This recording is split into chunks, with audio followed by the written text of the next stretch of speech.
1960களில் நடந்த சம்பவம். ஊரில் ஆஸ்தான ஆசிரியர் பெரியசாமி வாத்தியார். அவர் போஸ்ட் மாஸ்டராகவும் இருந்தார்.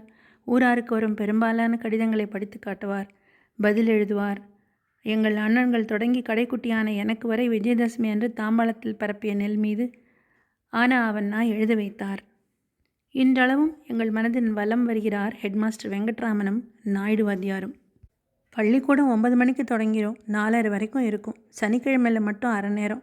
எங்களுக்கெல்லாம் மேடை பேச்சின் போது பயம் வரக்கூடாது என்று பள்ளிக்கூடம், அதாவது வகுப்புகளுக்குள்ளேயே முதல் மந்திரி, சுகாதார மந்திரி, தோட்ட மந்திரி என்றெல்லாம் நியமித்து விடுவார் வாத்தியார். முதல் மந்திரி ஓவரால் நிர்வாகம், சுகாதார மந்திரி பள்ளி வகுப்புகள் மற்றும் சுற்றுப்புற சுகாதாரம். பாவடிவமான எங்கள் பள்ளியின் நடுவே சிறு தோட்டம், எதிரேயே திருக்குளம். செடிகளுக்கு தண்ணீர் விடுவதற்கு பஞ்சமே இல்லை. மந்திரி சபை கூட்டப்படும். கடந்த செவ்வாய்க்கிழமை மதியத்தில் 3ஆம் வகுப்பில் அதிக குப்பை இருந்தது. சுகாதார மந்திரி ஏன் கவனிக்கல? சுகாதார மந்திரியாக பதவியேற்ற மாணவன் சொன்னான், எனக்கு உடல்நிலை சரியில்லைங்க. சுகாதார மந்திரி இல்லைன்னா முதல் மந்திரியை கவனிக்க வேண்டியது தானே? இல்லைங்க, சுகாதார மந்திரி விடுப்பில் போனது எனக்கு தாமதமாக தான் தெரியும். தாமதமாக தெரிஞ்சாலும் 3ஆம் வகுப்பு குப்பையை நான் அகற்றி விட்டேனுங்க என்றார் முதல் மந்திரியாக பதவியேற்ற மாணவன். பள்ளி தோட்டத்திற்குள் மிளகாய் கன்றுகளில் பூச்சி தோட்ட மந்திரி கவனித்தாரா?